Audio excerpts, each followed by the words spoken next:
मुंबईतील अरुण कुमार वैद्य मार्गाच्या दुरावस्थेविरोधात नागरिकांनी अनोख्या पद्धतीने आंदोलन करत प्रशासनाविरुद्ध नाराजी व्यक्त केली। रस्त्याची अवस्था अत्यंत बिकट झाल्याचा आरोप व्यक्त करत नागरिकांनी पूजा अर्चा करून सरकार आणि महानगरपालिकेला इशारा दिलाय।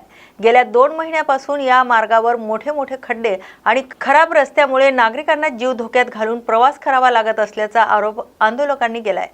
प्रशासनाकडून वारंवार दुर्लक्ष होत असल्याने अखेर नागरिकांनी देवदेवतांचं स्मरण करत जनतेच्या सुरक्षिततेसाठी पूजापाठ केल्याचं सांगितलंय। येत्या 2 ते 8 दिवसात रस्ता सुरक्षित आणि पूर्ववत न झाल्यास महापौर बंगल्यावर जाऊन तीव्र निषेधात्मक पूजा करण्यात येईल असा इशाराही नागरिकांनी दिलाय। तसेच दिंडोशी पोलीस ठाण्याने या प्रकरणात तात्काळ लक्ष घालून नागरिकांच्या सुरक्षेसाठी योग्य ती कार्यवाही करावी अशी मागणी करण्यात आली आहे।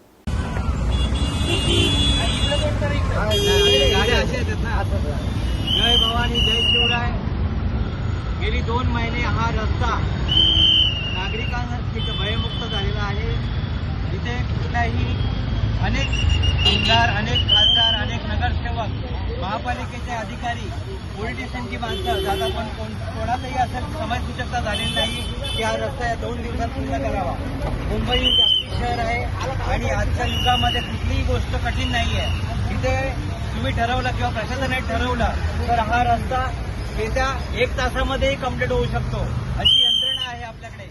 पण कोणाचीही त्यांचं एकच मत आहे, कुठला तरी नागरिकाचा बळी गेला पाहिजे आणि घर एखादी पिढी उद्ध्वस्त झाले पाहिजे अशा माध्यमातून हे लोक इथे दुर्लक्ष करतात। आपण आज पूजेच्या माध्यमातून त्यांना इशारा देत आहे की या 2 दिवसामध्ये कमीत कमी 8 दिवसामध्ये हा रस्ता झाला पाहिजे। कोणत्याही परिस्थितीत नाही झाला तर महापौर बंगल्यावरती आम्ही मोजकेच नागरिक म्हणून आम्ही तिथे जाऊन निषेध करणार।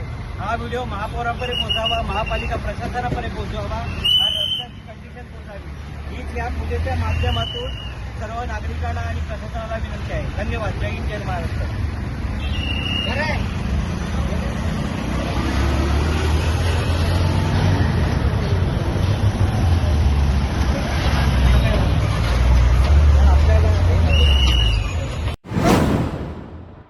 अभिनेता आणि टीव्हीके पक्षाचे प्रमुख जोसेफ विजय यांनी तामिळनाडूच्या मुख्यमंत्रीपदाची शपथ घेतल्यानंतर अभिनेत्री त्रिशा कृष्णनची सोशल मीडिया पोस्ट चर्चेचा विषय ठरली आहे। रविवारी पार पडलेल्या शपथविधी सोहळ्याला त्रिशाची उपस्थिती विशेष लक्षवेधी ठरली।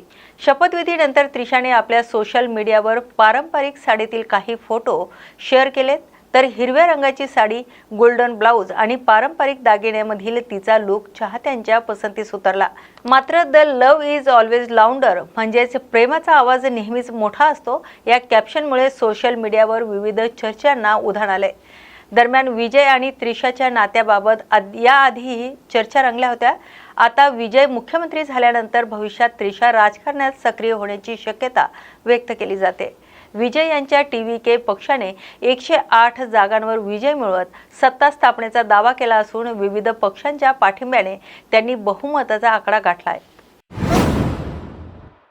मुंबई महापालिकेकडून नगरसेवकांना विकास निधी वाटप करताना होत असलेल्या कथित असमानतेमुळे सत्ताधारी भाजपामध्येच अस्वस्थता वाढत असल्याची चर्चा सुरू झाली आहे। काही नगरसेवकांना मोठ्या प्रमाणात निधी देण्यात आल्याची तर काहींना अत्यल्प निधी मिळाल्याची माहिती समोर येते।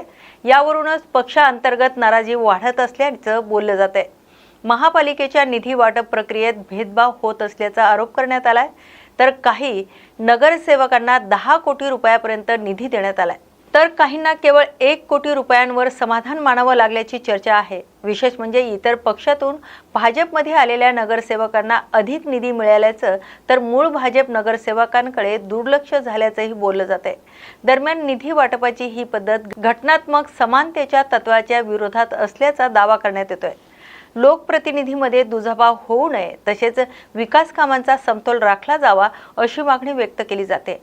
निधी वाटपांमध्ये कथित टक्केवारी आणि ठेकेदारांच्या साखळीबाबतही राजकीय वर्तुळात चर्चा रंगू लागल्यात। या संदर्भात वरिष्ठ नेतृत्वाने हस्तक्षेप करून पारदर्शकता आणावी, अन्यथा महापालिकेतील अंतर्गत नाराजी आणखी वाढू शकते अशी प्रतिक्रिया राजकीय वर्तुळातून व्यक्त होते।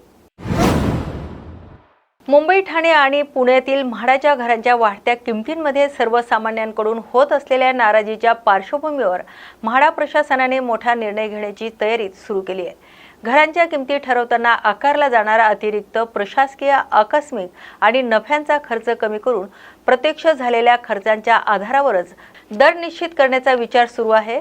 तर सध्या म्हाडाकडून घरांच्या किमतीत 5% प्रशासकीय खर्च, 5% आकस्मिक खर्च आणि 10% नफा गृहीत धरला जातोय।